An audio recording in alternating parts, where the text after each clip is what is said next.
So are you waiting for the M4 MacBook Air? Well, I come bearing great news, guys, because this could be launching sooner than expected, so let's dive right in. So for the longest time, the rumor has been doubling down on the M4 MacBook Air launching during the spring, and this would make sense because Apple seems to have a consistent release schedule for the Macs, and considering we saw the M3 model last spring, it makes sense to follow that up with a M4 release this year. That's what they did with the MacBook Pro, for example, where the M3 launched in October 2023, and the M4 model launched last October. However, Gurman now suggests we could see the MacBook Air launch earlier. In a new report, he broke down what to expect from Apple during the spring of 2025, and he mentioned we could see the iPhone SE4, iPad 11, AirTag 2 and new iPad Airs, but apparently the M4 MacBook Air could launch earlier, though he doesn't give us a specific time frame. Now do remember the M3 MacBook Air had been released via a press release before the May 2024 event, and so it seems Apple might be doing the same thing this year with the M4 MacBook Airs,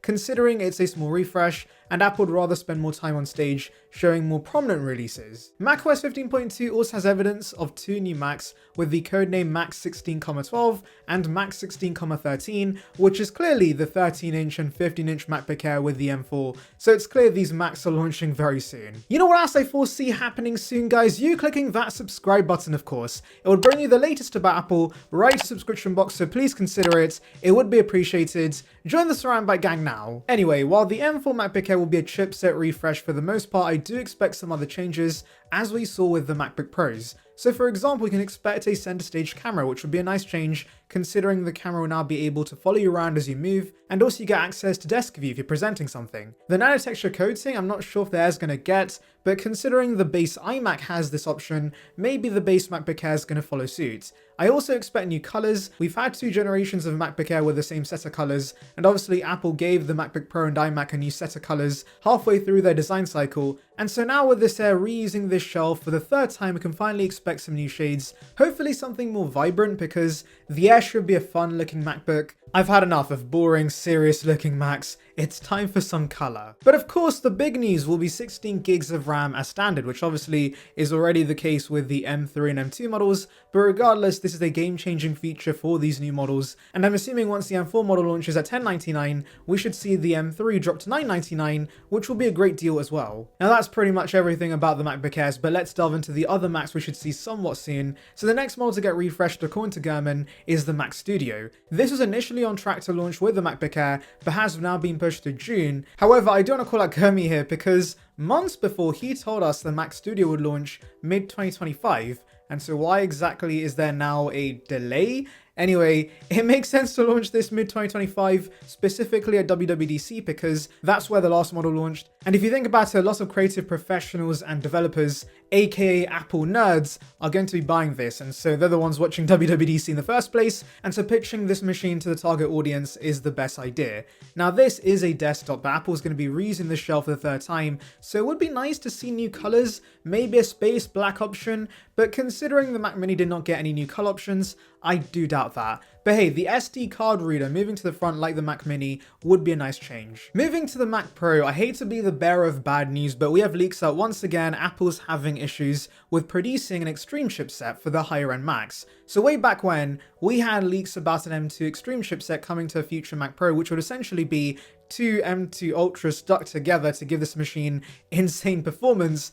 However, it seems Apple ran out of glue because they could not stick these chips together, and so as a result we had a pretty underwhelming Apple Silicon refresh to the Mac Pro, where it had the same chassis as before with the exact same performance as the much smaller Mac Studio, whilst costing more and really only offering expandable storage as the only upgrade. But when I say expandable, you had to pay for Apple's expensive storage modules, so it was kinda pointless. So all in all, this was a piss poor update, guys, and many of us were hoping with the M4 generation of Macs, maybe we could finally get an M4 Extreme chipset based on the M4 Macs that could theoretically offer 64 CPU cores and 160 GPU cores.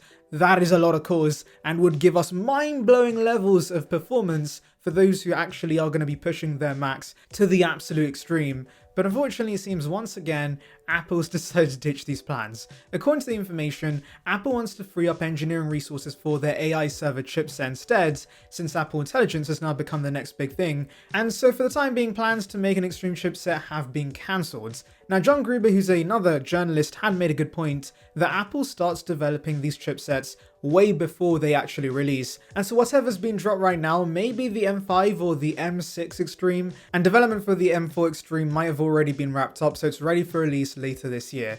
That could be the case, and I would like to see that because right now the Mac Pro is in a bit of an awkward spot, since currently it does not offer enough differences to justify the much higher price compared to a Mac Studio. Though one could argue the Mac Pro was never that popular in the first place, and so I can understand why they're focusing on the AI server chipset from a business perspective, but here's hoping they can either simplify the range and just kill off the Mac Pro, or give it a redesign and also much more powerful hardware so it has a place and an actual USB. Now initially I thought we'd see a refresh to this around mid-2025 as well alongside the new Mac Studio, but Gurman says it's been pushed back to late 2025. Now, of course, we're still unsure if it's getting an Ultra and Extreme chipset, but I do also wonder if it's coming out in late 2025. Will this get an M4, M5 generation of Apple Silicon? Surely it would be kind of late to be launching this with any version of the M4, because there would be M5 MacBooks by then. But either way, for the first time ever, guys, every Mac will at one point be on the same generation of M series chips. I say first time because the Mac Pro never got the M1,